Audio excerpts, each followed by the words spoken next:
नमस्कार दोस्तों, आप जुड़ चुके हैं रियल न्यूज हरियाणा के साथ। शिव नंदीशाला टोहाना ब्रह्म कुमारी विश्वविद्यालय द्वारा आज टोहाना के अंदर जैविक खेती व गऊ को बचाने के लिए एक बहुत बड़ा प्रोग्राम किया गया, जिसमें किसानों ने बढ़ चढ़कर हिस्सा लिया। आज नंदीशाला टोहाना और ब्रह्म कुमारी विश्वविद्यालय टोहाना की एक पहल से किसान भाइयों के लिए जैविक खेती, गौ माता की नस्ल सुधार और पंचगव्य को लेकर विचार गोष्ठी का आयोजन किया गया है, ताकि हम अपनी इस धरती माता को और गौ माता को सुधार कर अपने जीवन में सुधार कर सकें। तो नंदीशाला ने एक पहल की है कि किसान भाई यदि अपने अपने खेत के अंदर द्वारा से फिर वही प्राकृतिक प्राचीन खेती से, जैविक खेती से जुड़ेंगे, तो ये धरती माता जो रासायनिक खादों के कारण, जो कीटनाशक, जो जहर था, इसके कारण जो इसकी जो कोख थी बंजर होती जा रही थी, वो द्वारा से उपजाऊ हो।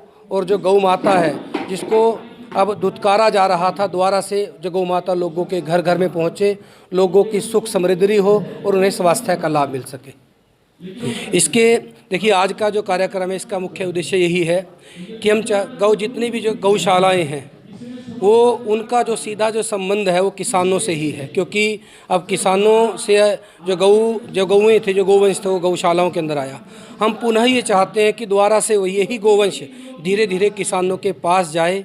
और जाने का यही तरीका कि जब हम अपनी 3 प्रकार की हमारी माँ होती है, एक जिस माँ ने हमें जन्म दिया, और एक माँ जो हमारी धरती माँ जो हमारा भरण पोषण करती है, और जो हमारी जो तीसरी माँ है हमारी गौ माता है जो हमें पालती है। तो इन तीनों माँओं का संरक्षण करना बड़ा ज़रूरी है। आज धरती माता को अब रासायनिक खादों के कारण हम धीरे धीरे उसकी उपजाऊ शक्ति को ख़त्म करते जा रहे हैं। तो नंदीशाला का एक प्रयास है कि किसान भाई द्वारा से इस धरती माँ को एक उपजाऊ बनाएं। उसके लिए जो परंपरागत खेती होती थी, जैविक खेती होती, क्योंकि गाय हमारे घर में होगी तो वहीं से हमें गोबर मूत्र मिलेगा, वही खाद के रूप में प्रयोग होगा। गाय हमारे घर में होगी तो दूध मिलेगा, दही मिलेगी, मक्खन मिलेगा, तो हमारे स्वास्थ्य को लाभ होगा। तो इसी उद्देश्य को लेकर नंदीशाला ने एक पहल की है कि हम किसानों को गांव-गांव जाएंगे और किसानों को जैविक खेती के लिए, गौ माता को रखने के लिए एक अभियान चलाएंगे। यही कहूँगा कि हाँ, किसान भाइयों से आज के इस कार्यक्रम के अंदर हम जितने भी हमारे लगभग 15 से 20 के जो किसान गाँव से जो किसान हैं आज यहाँ आए हुए हैं इस अभियान के अंदर, इस गोष्ठी, विचार गोष्ठी को सुनने के लिए। और इसके साथ साथ मीडिया के माध्यम से मैं ये भी बताना चाहूँगा कि आज से आप अपने लिए, मैं प्रार्थना करूँगा कि आप अपने लिए ये जहर मुक्त खेती के बीच में कैसा निकल गया। और जो मेरा अनुभव था मैं वो आप लोगों के साथ एक साझा करने वाला था। पिछले 2-3 सालों से एक हरियाणा सरकार की भी योजना आई थी, मेरा पानी मेरी विरासत। क्योंकि हमारा, हालांकि हम भाखड़ा नहर और गग्गर के बिल्कुल ऊपर बैठे हैं, लेकिन पानी का हमारा ग्राउंड वाटर आज इस साल थोड़ी सी बरसात ज़्यादा होने की वजह से पानी नीचे नहीं गया, नहीं हर साल 20 फुट से लेकर 30 फुट पानी नीचे जाता था।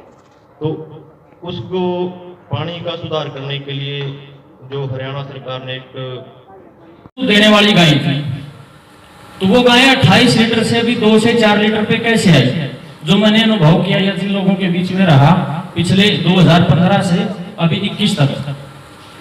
तो हमारे घर में सौभाग्य दुर्भाग्य से गाय का बछड़े का जन्म हुआ और उस गाय ने किसान को लात मार दी, क्योंकि गोवंश सबके पास बहुत ज्यादा था, एक के घर में 8-8, 10-10 होनी सामान्य सी बात है।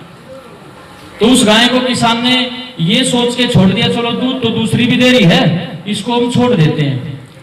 तो उसका बछड़ा जो है उस गाय के साथ गया, तो जब उसकी अच्छी चराई नहीं हुई तो उसने दूध भी कम दिया, जब किसान को लात मारी है।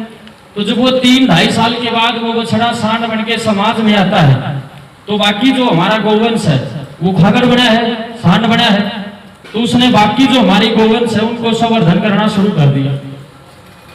तो वो जैसे उस सांड से वो संवर्धन होती गई, तो वो दूध भी कम देने वाली गाय थी, क्योंकि अच्छी चराई नहीं हुई।